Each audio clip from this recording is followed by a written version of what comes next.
I deliver mail to cryptids. We did some change of address jobs. Part 1 by 02321.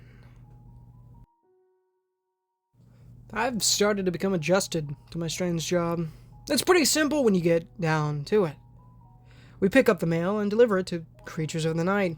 Sometimes it leads to some dangerous situations, and other times it's literally a walk in the park. My partner Max helped me out a lot. I still didn't know much about the creatures we came across, but Max always seemed to know just what to say. Aside from losing my arm and getting an artificial one that looked real but felt strange, I didn't regret taking this job. Well, sometimes I do, but Max's personality makes me feel better about rough days.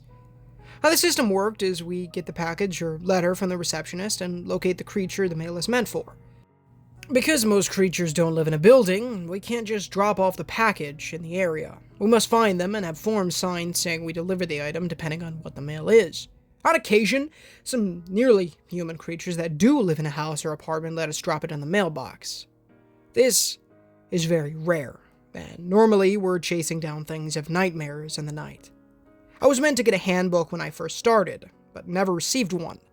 There were so many creatures of the night out there, it was nearly impossible to fill a single book with all the information I would need. Because I didn't grow up in their world, there was an entire culture I was unaware of.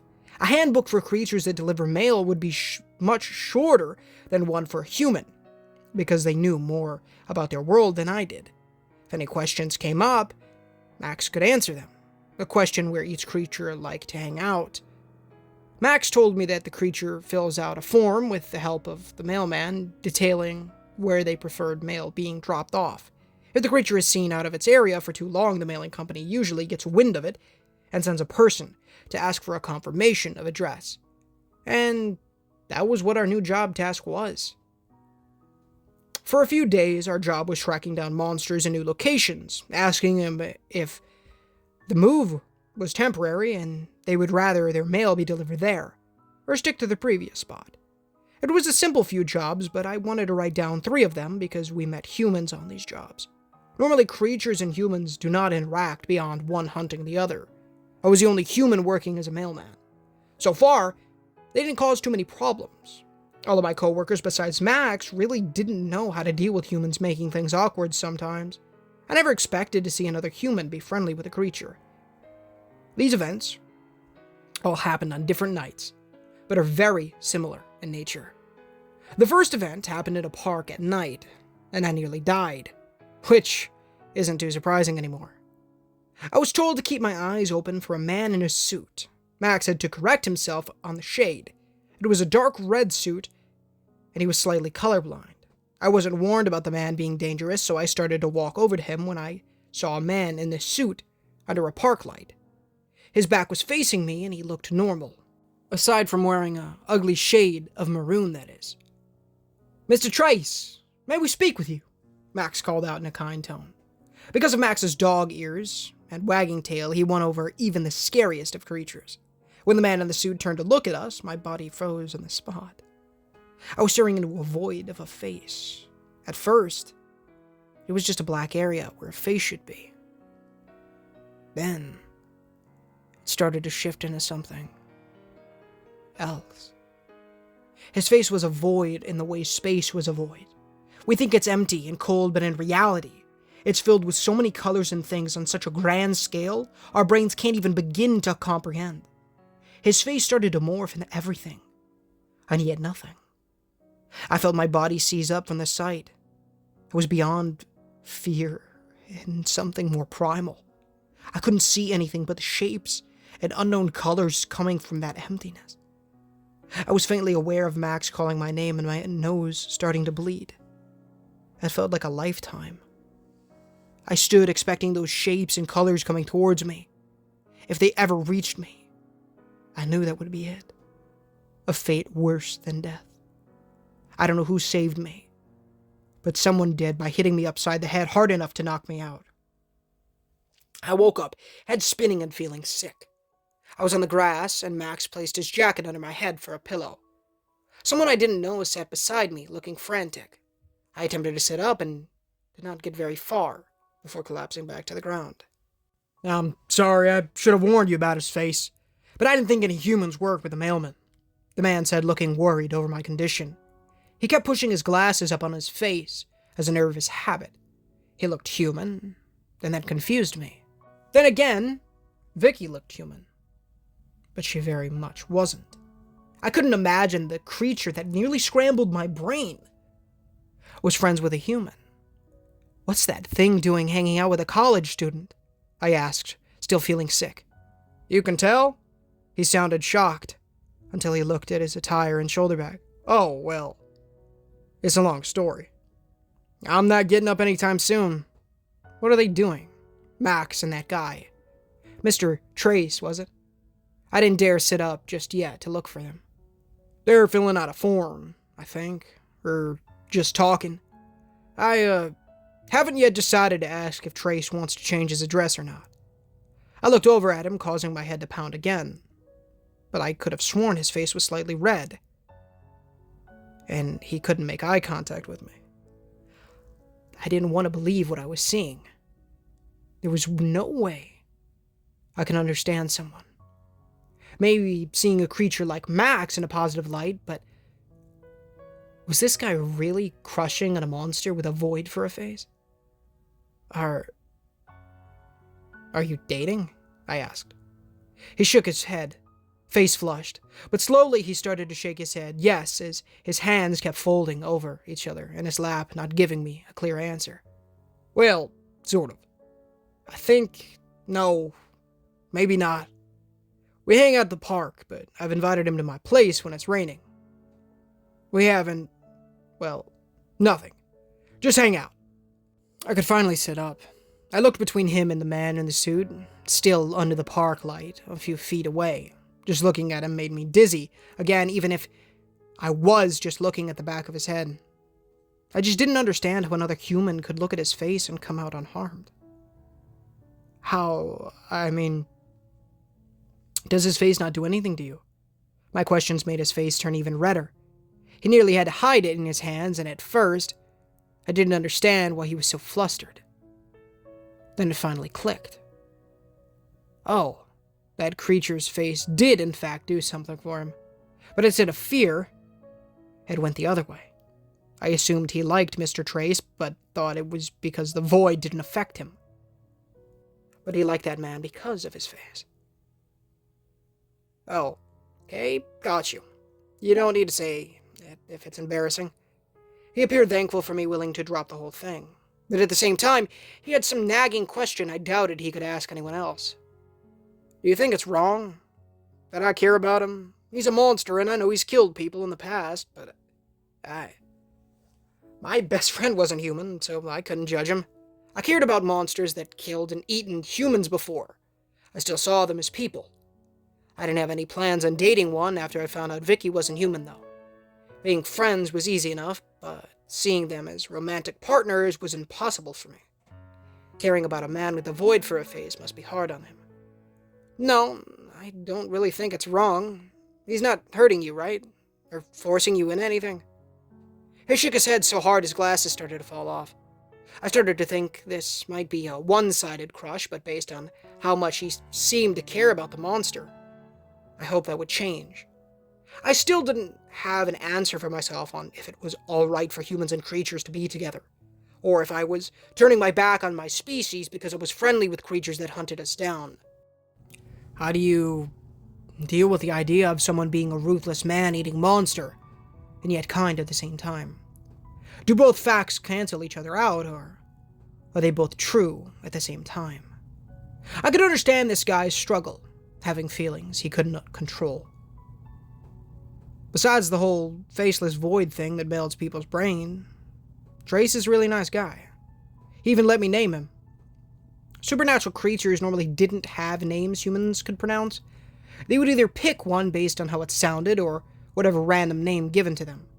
I learned Max and his father Rufus was named after the first dogs in the local shelter Max's half-sister saw listed online.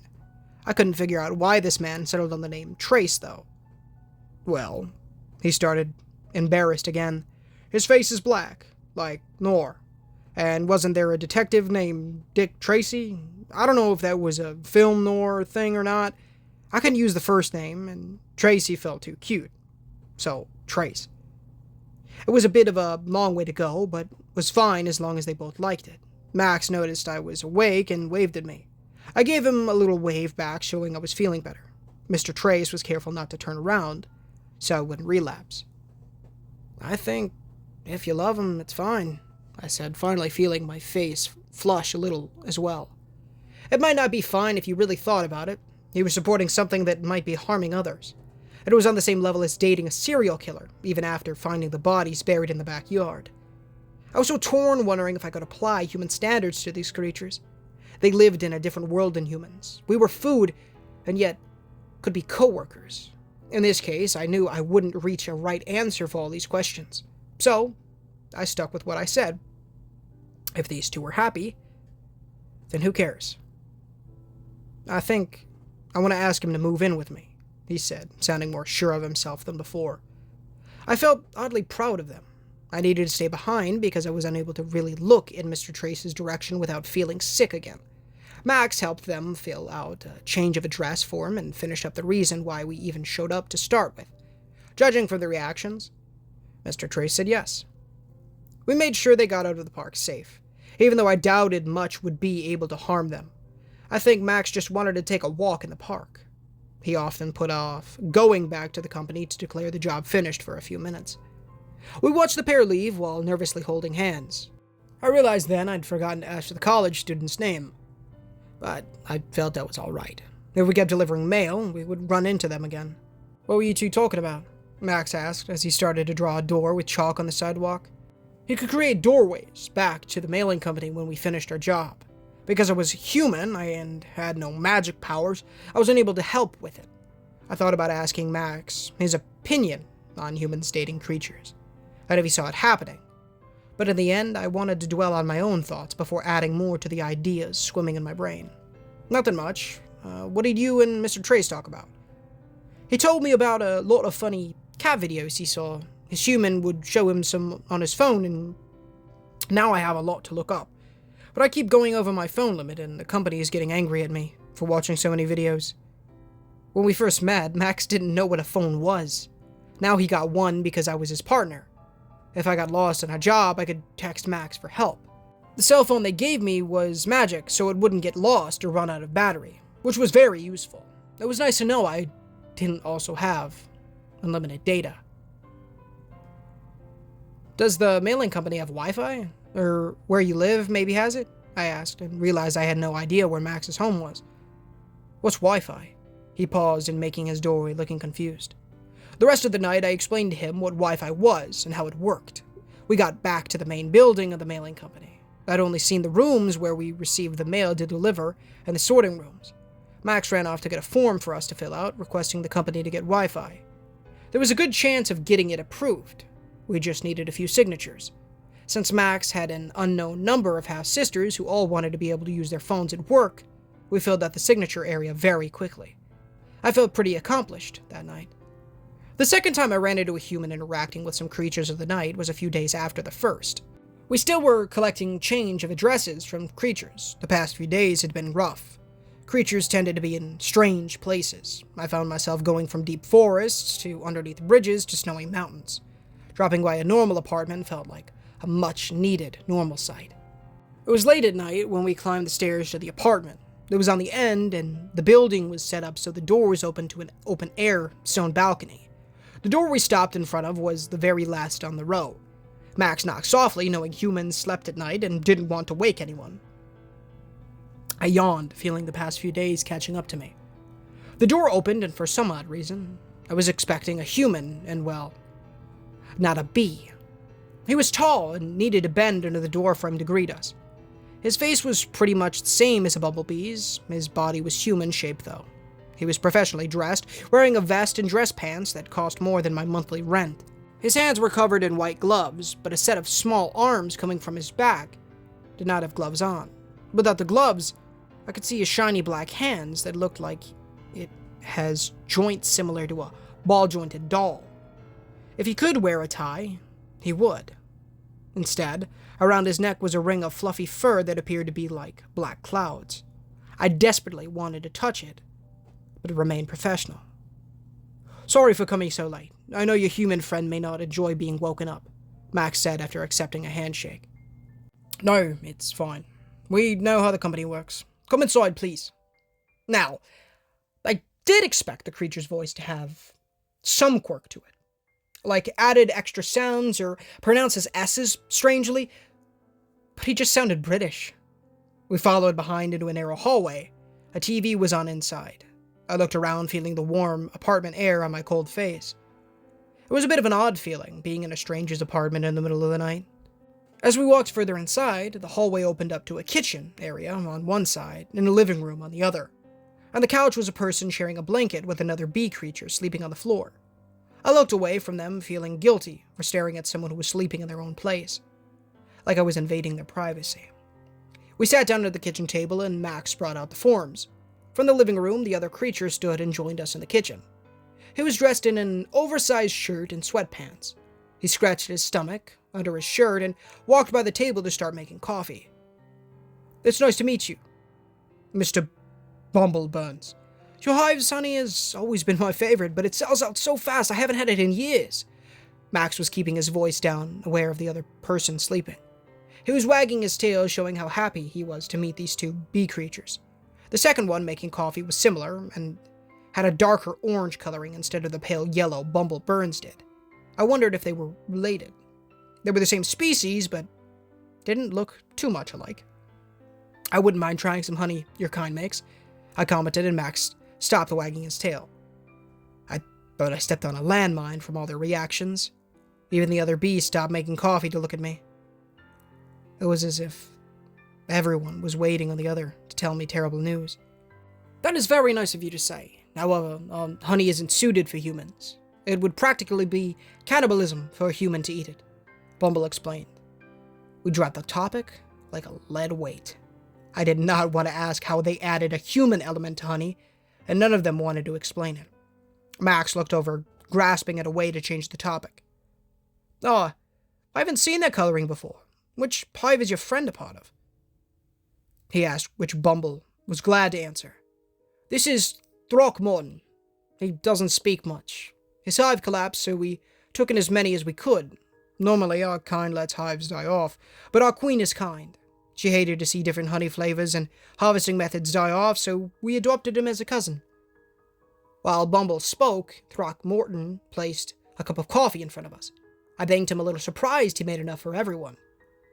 The human from the other room finally rolled off the couch to sit down at the table. A cup was placed in front of him as he yawned, looking us over.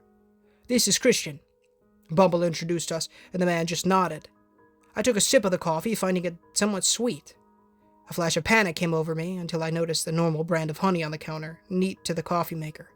Christian yawned again and started to look over the forms in front of him. "I don't know why we need to do this in person," he said, sounding tired. "I'm sorry. I wish there was a better way, but I assure you, it's for Mr. Bumbleburn's safety. We do this with mailmen present.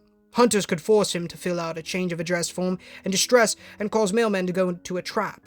Or, on the minor side of things, if we did not witness the form being filled out, a different creature could ensure that mail was never delivered to the correct location as a prank. It's not a perfect system, but it does help." Max explained, and the man seemed to accept it. Here, I thought the mailmen just helped creatures to fill out the forms if they couldn't write. Christian and Bumble started to fill out the sheet. The bee creature understood some of it, but he was unaware of what a postal code was, so Christian was needed. It took me a long while to clue in that Bumble was moving in with the man across from me. I sipped on the coffee watching them. Bumble stood with hand on Christian's shoulder, while they spoke and wrote on the sheet. It was only when I saw the creature place a hand in Christian's free one, at a gentle gesture, I knew what was going on. These two were dating, and I felt dense not noticing it before. I saw a flash of a bruise on the man's collarbone when he shifted and handed Max the finished form. "Oh, are you hurt?" I asked, not realizing my mistake. "It's a bug bite," Christian answered with no hesitation, and almost dared me to call me out on how it did not, in fact, look like a bug bite. and I knew what he was implying. I kept my head still as my eyes darted between him and Bumble. I knew people were into some weird things, but a bee? Max checked over the form, oblivious of what was going on. Could we fill out another form for Throckmorton? Christian asked Max. 2 bees? He was with the both of them? I wasn't judging, but it was a bit of a shock.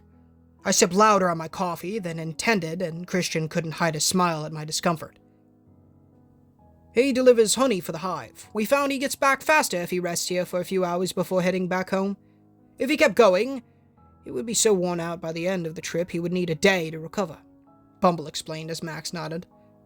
We always brought extra forms, so that wasn't an issue. I felt myself looked around the kitchen a little, seeing how lived in it felt. Dishes were stacked in threes inside the sink from that night's dinner. A coffee maker, far too big for one person, was still warm, and a large honey container would take a single person ages to finish off. But perfect for 3. I looked back at them, comparing Christian to the college student I met before. He wasn't shy or nervous. He knew Bumble and Throckmorton were creatures and didn't care. He was far more open to take their hand and give a suggestive air about their relationship. The second form was finished and handed back. We had nothing else for the 3 and thanked them for the coffee. I dreaded how hyper Max was going to be for the rest of the night from it, but figured he needed a treat once in a while. I paused at the door to give them one last look over. I'm happy for you 3, I told them honestly. I could have sounded condensing, depending on my tone, but Christian smiled as if it was the first time anyone had ever told him such a thing. I felt as if he didn't have anyone in his life to speak about his relationship. And if he did, I wondered how many people would judge him for being in love with 2 people at once. 2 monsters at once. I didn't fully understand how couples like this worked, but I was still glad they found each other. Drop by for a coffee anytime, Christian offered. If we came by again to drop off mail, I knew we would be welcome to stay for a short coffee break. I nodded and smiled as I left the apartment to follow Max. He was halfway down the apartment stairs when he stopped, feeling my eyes on the back of his head.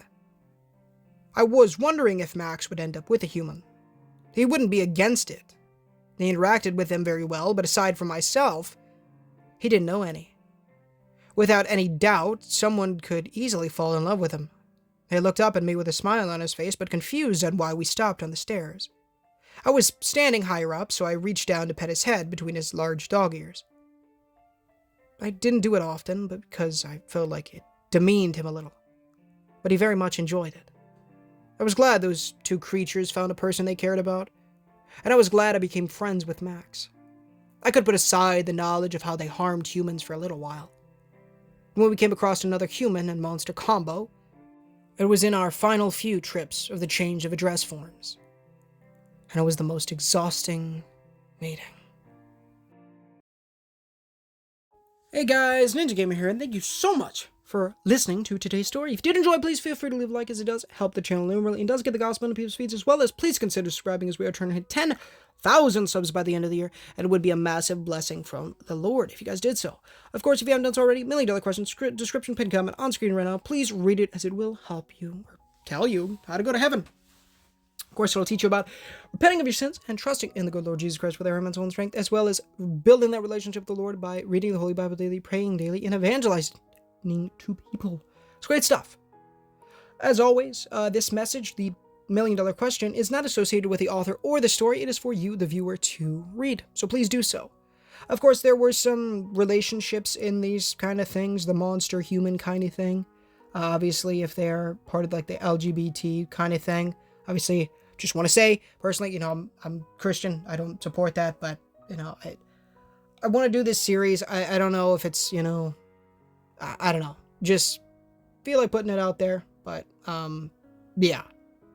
So, I don't know. It's interesting. Monster human kind of thing. I mean, that's just, you could do whatever you want with that. It doesn't matter to me. I'm more about the other thing I talked about, but, it's his story, and I want to give it the best justice I can, so, and it's a great story, I really do love this story. So, hope you are enjoying this little mini series in the cryptid thing, the change of address jobs. There's one more part, so stay tuned for that, hopefully tomorrow. But yeah. And then also stay tuned for the 5 100 sub special coming super soon. It's going to be jam-packed. It's going to be sick. It's going to be so cool. Oh, I'm so excited. As always, though, go give 02321 some love in the description. The original story link, as well as his Reddit page are down there. As well as go give Mew some love. His YouTube channel and amazing songs are also down there as well. If you haven't done so already, my brothers have a YouTube channel, Tamak Plush Videos. If you guys are interested in plush videos and want to see me in something other than gaming or horror stories, go check that out. It's amazing. And I make quite a few cameos over there. That's why I said that. So, yeah. It's really great. I'm not just saying that. It really is a great channel. And they're daily uploading in 2024. So go check that out. I love you guys so, so very much. Please do all that great stuff. I love you so much. Thank you so much for the support recently, guys. Thank you, guys, and thank you, Lord. It has been insane. 500 subscribers. And the amount of views that we've been getting on this series is truly insane. Oh my goodness, it is crazy. So thank you so much. Like, we're on pace to get the first part to 1,000 views. That'll be the first horror story to ever reach that part. So it would be such a blessing if you guys could get it there. If you haven't seen it already. On the end cap, the playlist to that is going to be there. So I love you guys. Thank you so much for watching. And until next time, guys, hope you enjoyed. Until next time, guys, this is Ninja Gamer. Signing off.